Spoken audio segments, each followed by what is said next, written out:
They say in every land there are stories that never die, stories the elders whisper to the young when the firewood crackles at night, stories of men who wanted more than the gods allowed, a story of blood, of power, of betrayal. This is one of those stories. It happened here, in Nigeria, and though I was not there, I know it very well.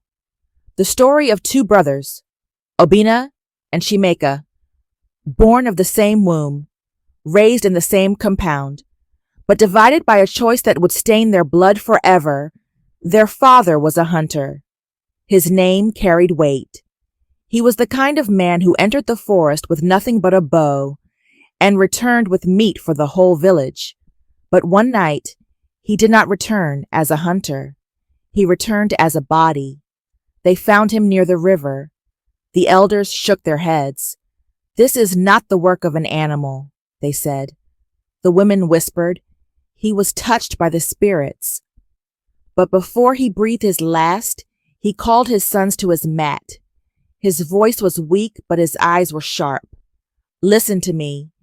In the heart of the forest lies our shrine. It carries the power of our ancestors. Promise me you will never call upon it.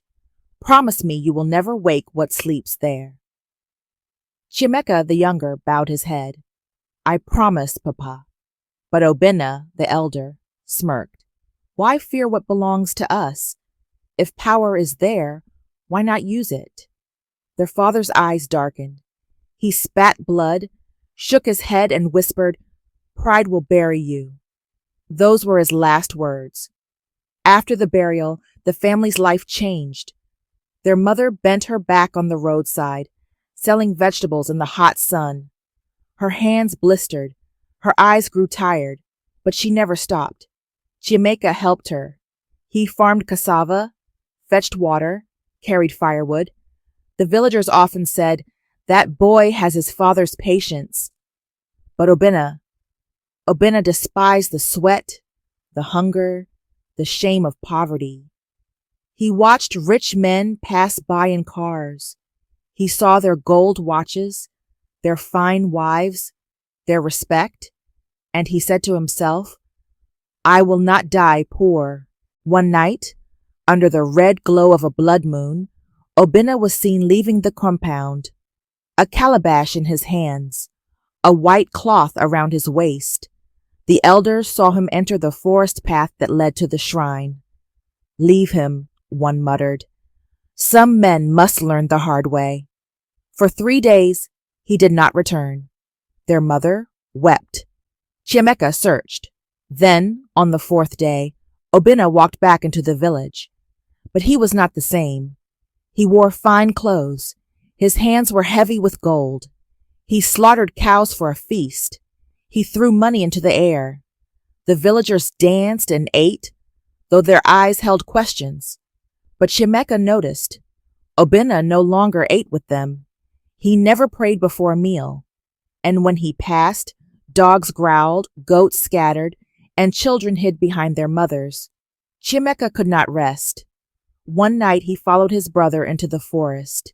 He crept behind the trees. His heart hammered in his chest. And there, under the blood moon, he saw Obinna kneeling before something tall, dark, and faceless. Its eyes glowed red. Its voice was like thunder wrapped in whispers, and it leaned close to Obinna, hissing secrets into his ear. Chimeka gasped. The air turned cold. Obinna spun around, his face pale in the moonlight.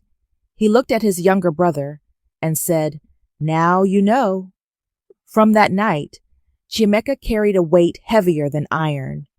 He knew his brother had bound himself to something no man should touch. But how do you fight what you cannot see? A week later, Obinna cornered him by the stream. Obinna's eyes glowed faintly red. His voice was smooth, yet sharp. "You saw, didn't you?" Chimeka trembled. "Brother, what have you done?" Obinna smiled, a smile too wide.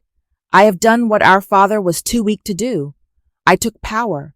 I bargained with the spirit of the shrine. And look at me now. Wealth, respect, fear, all mine. Chimeka's voice cracked. At what cost? Obina leaned close, his breath cold as night. The cost? Blood, first goats, then strangers. The spirit must feed. That is the price. But what is one life compared to the destiny of greatness? Chimeka's eyes filled with tears. Obina, this is evil. Repent before it takes you completely. Obina's smile vanished.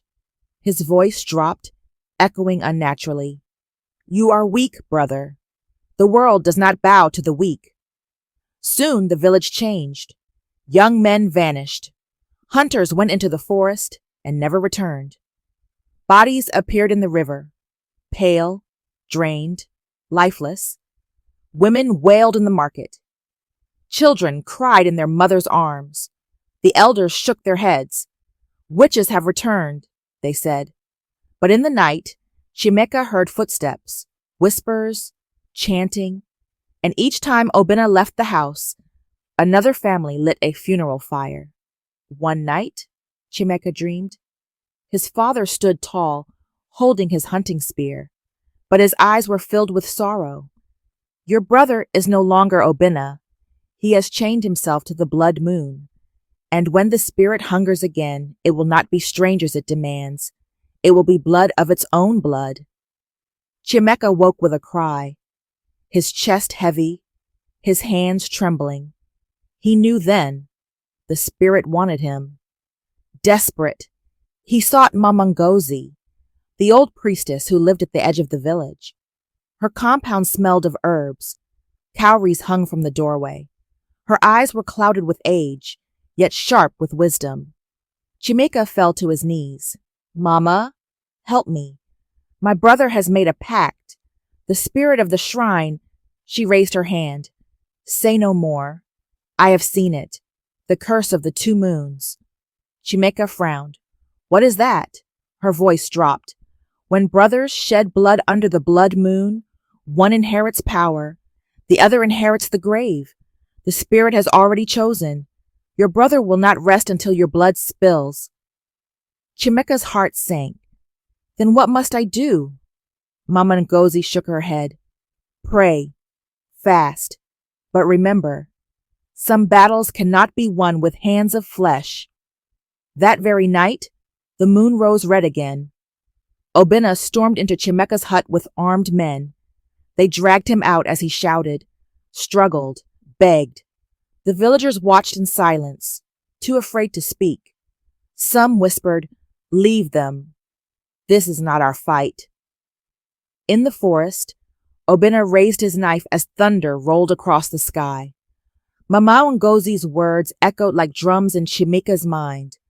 When the brother's blood touches the earth, the spirit will rise. In the heart of the forest shrine, the air was thick. The moon glowed red. The trees bent as if listening. Chimeka knelt, bound, his tears soaking the earth. Obina stood above him, knife in hand, his chest heaving. The spirit hissed from the shadows, Spill his blood.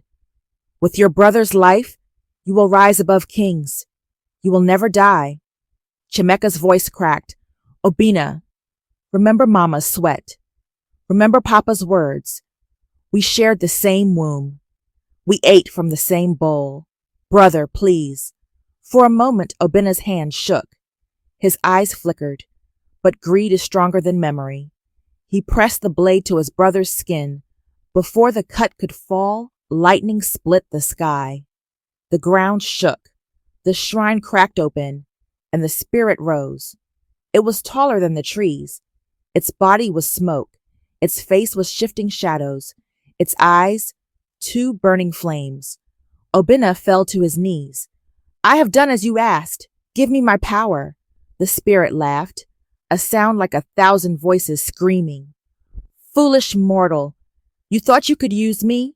You are mine. The ground tore open. Flames shot upward.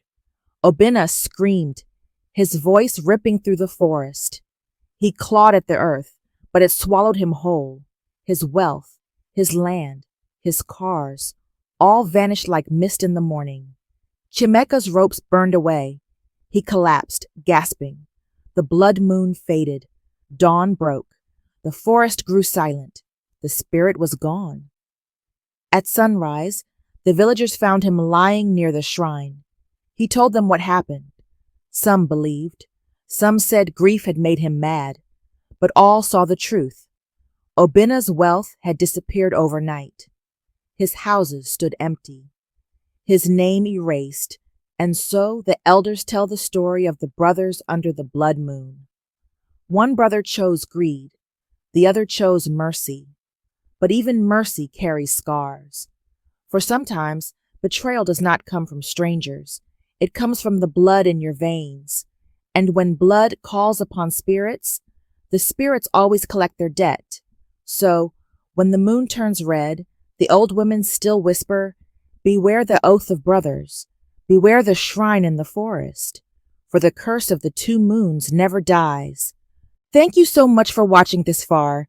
Please do not forget to like, comment, subscribe, and share widely. Lots of love.